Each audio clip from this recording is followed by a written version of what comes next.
Welcome back, everyone. So, as part of Transit Equity Day, we're inviting folks to have new ideas on how to integrate transit into the fold, and especially as it relates to our communities and how we rethink our communities. So, joining us today is Anna Lundvkist, and who is the founder of Pedestrian Space, a media advocacy platform and NGO dedicated to issues of walkability and healthy, resilient communities. She's currently a PhD student in Poland and has founded the Global Walkability Correspondence Network, an international collective of people passionate and about uh, about and committed to promoting sustainable mobility. Annika, thank you for joining us. Thank you for having me. A wonderful Transit Equity Day to you. I have to say, when I first learned about this, I immediately dove in and was led to your website and was just really so lit up to see that there was a whole day dedicated to Rosa Parks' legacy and to highlighting the issues of transit equity. So it's been really great. You and I have been having off the record conversations. It's been really great to get to know more about what you're doing in the landscape of advocacy. Wonderful, wonderful, and we absolutely thank you for joining us today. This it's great to bring in new ideas, and especially from around the world. And I think that's something that we really strive to is expanding out past America and showing what else is going on in the world. But kind of to go into that, tell us how you got into this type of work, and also tell us, with you living in Poland, what experience have you had that captivated you to start this organization in this line of work? Well, speaking of transcending beyond America, I am a U.S. American as Oh well, yeah. and I was raised in the lands of car dependence. So I grew up extremely car dependent. Didn't think anything of it. It was just how it was. The car was sort of basically the second living room. Took 45 minutes to get everywhere. You drove to the corner grocery store, even if there was a sidewalk, because walking wasn't normative. It wasn't uh mainstream to walk to do your things. It was a very car dependent lifestyle. So this was about 24 years ago. I graduated from college, got my bachelor's, and went to go live in a Pacific Northwestern city where I was encountering walkable urbanism for the first time. And I'm going deep a little in my life.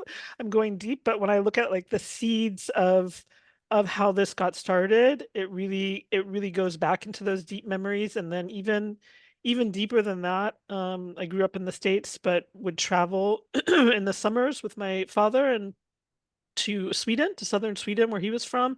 And from the moment we got off the plane, um, and over the bridge to Malmö, where he's from, we were really dependent on public transit a lot during our holidays, public transit and walking. And I remember as a kid, just these memories of having the bus as just a normal daily. We were on holiday, sure, but it was easy. It wasn't like home. We just walked, we had breakfast and then walked 2 blocks to the bus stop, and a bus showed up in a reasonable amount of time, and we used it to get downtown. So fast forward to 2020, and the pandemic was kicking up, and all this media about, open streets and all these various programs that were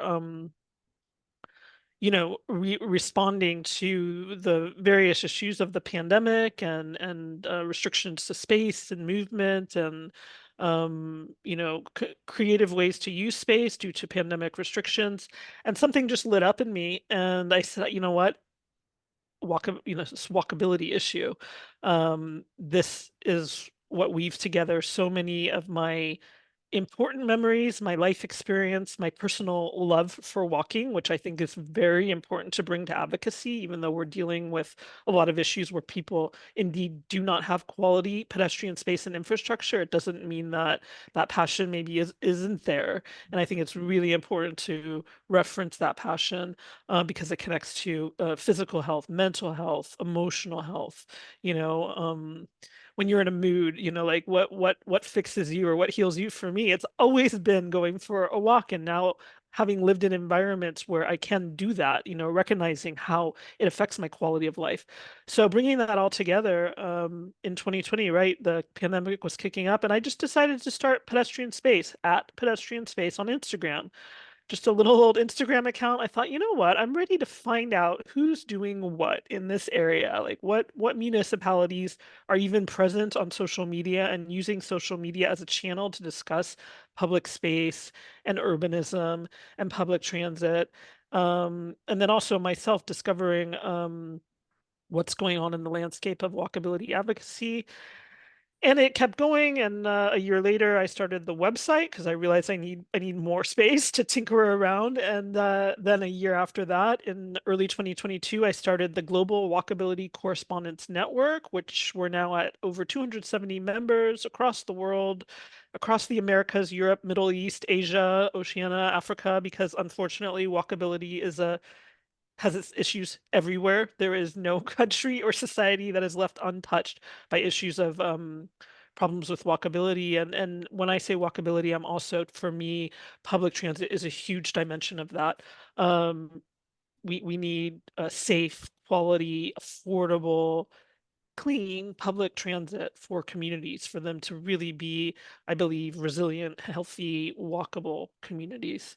And then keep going. Finally, Pedestrian Space, I founded as an NGO this past summer.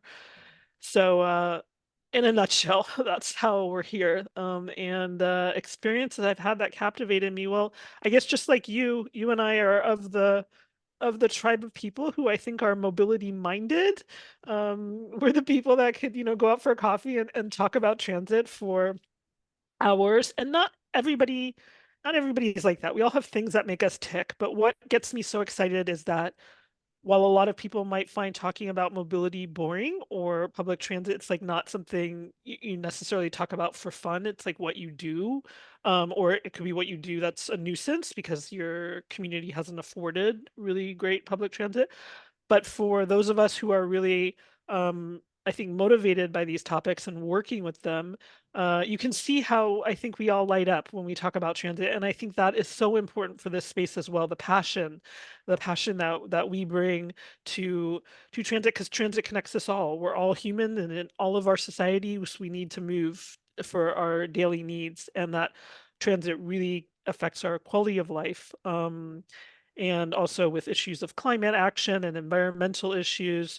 It's really one of our top pressing concerns in our own local societies as well as globally. So I just really love having the opportunity to meet people like you and your organization and connect up and have this international connectivity. What I often say in our network, our Global Walkability Correspondence Network, is using our global connectivity to also inspire and affect our local activity. So um, I'm really excited to learn more also about what you're doing in the States with the knowledge that so many communities there do not have access. Some of them to no public transit, and many the public transit is subpar. So kind of the common thread through all my work, whether it's my PhD research or my media advocacy, is looking at best practices because we need those great examples to not become hopeless and to also reference and learn from. We don't need to keep reinventing and innovating all the time. I know it's a human tendency to be innovative, and I believe we need to do that. But I think we also really need to look to and learn from the communities that are getting it right because they're out there, and then look at what's wrong, what's going wrong with our transit, and how are people suffering, and what do they need, and recognize that this is not a perk. Public, effective, efficient, affordable, safe public transit is a necessity. So I just look forward to collaborating with you guys further, and I'm so glad to be here to also help participate and be a part of Transit Equity Day. Pleasure's all ours as well. So we played the video that you were featured in on the concept of the 15-minute city. And we just mentioned America. This concept has been under much scrutiny from many conservative groups in America. A lot of people are saying that, oh, I don't want all of this surveillance on me, or you're trying to force me into walking and taking transit, which is not an American thing. It's a European thing. It's a West Coast thing, an East Coast thing. What would you consider to be the value added that a lot of these groups that are speaking out against it may not be witnessing about it? Yeah, that's a really great question because I would say actually my next frontier of advocacy and work is getting in front of groups like that because I don't think I do the topics any service by only spending time with people that think exactly like me, surrounding myself with only people who understand the benefits of 15-minute city lifestyle. Or, I have to reference that I am always talking about the 15-minute city. Anybody who's connected with me online knows, but this is flexible. We have, including in some, I think, North American urban contexts, you'll have people that are even living a 5-minute micro night lifestyle in their neighborhood, or a 10-minute city. I think Portland, Oregon was pioneering several years ago with the 20-minute neighborhood, which I think could be probably a really interesting model to look at for the North American context, because I know when we're thinking of a 15-minute walkable urban lifestyle in the European context, that's not always transferable to North American settings. But I believe there are I'll be honest, I haven't dialed into it too much yet, but I believe there's a lot of interesting work going on in Australia as well as in North America about how to creatively, efficiently bring this concept alive in the suburban context. Because I think what we need to think about is equity. When we're thinking of inner city areas which are so-called food deserts, why why don't these people deserve access to food within a 15-minute or preferably less walk from their home? Absolutely. Um, why do why are more marginalized communities um so completely bereft of maybe quality green space, which is an increasing issue with temperatures going up and issues of urban heat. I know right there in Baltimore there's some great work coming out of Johns Hopkins University, I think, with some research on urban heat and marginalized neighborhoods. As we know, often it is lower income marginalized urban neighborhoods that have less green space, less canopy. This has a negative effect on health of you know a negative effect on the walkability experience. So the challenge, I think, is to bring the equity piece to the table, and whether conservative or other groups choose to want to care is, I guess, the challenge at hand. But if we're all Americans, I'm an American, not living in the States, but I still care very much for the health of communities. I think whether or not you're conservative, liberal, wherever you are on the spectrum, this equity piece is important because we should care how people are doing in our communities. This is our society. And if that neighborhood over there and that neighborhood over there are suffering, it's eventually going to affect the entire organism. So um, I would really like to rise to the challenge to work with all types of groups, including those that don't see the value added immediately. Because if we're going to think of the health of society overall, we need to think about everybody. And to think about the most vulnerable, I think it's a really good place to start with the 15-minute city, because this is not a concept that should be for privileged, only for privileged communities. That would be absolutely ridiculous. And we do need to take caution with issues like gentrification. So being protective of those marginalized communities, they deserve such access too. This is about quality of life. Absolutely. And such a really great point with looking at this and how we can bring it to communities that currently don't face that now.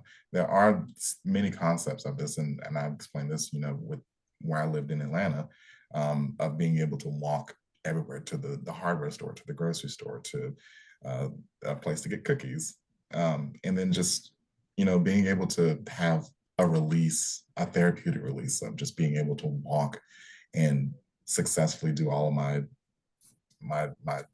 amenities and getting everything within an hour. So it's lovely, and I would love to share this with other groups too who also would share in this concept. Annika, where can people find you and learn more about Pedestrian Space? You gave us the Instagram, but where can people find you to join onto with this program? So pedestrianspace.org has all the resources you need. There's contact there. There's an easy link to the Global Walkability Correspondence Network. Increasingly, I'm starting to put out calls for participation. We have a call for youth art on public transit, on sustainable modes of mobility, actually, to include walking and cycling. So a call for youth art that's open for parents, guardians, and teachers to, submit youth created art. But yeah, pedestrianspace.org has all the resources. And I'm on LinkedIn as Anna Lundvkist, and then Instagram and Twitter as Pedestrian Space. Wonderful. Annika Lundvkist from Pedestrian Space, thank you so much for joining us. Thank you.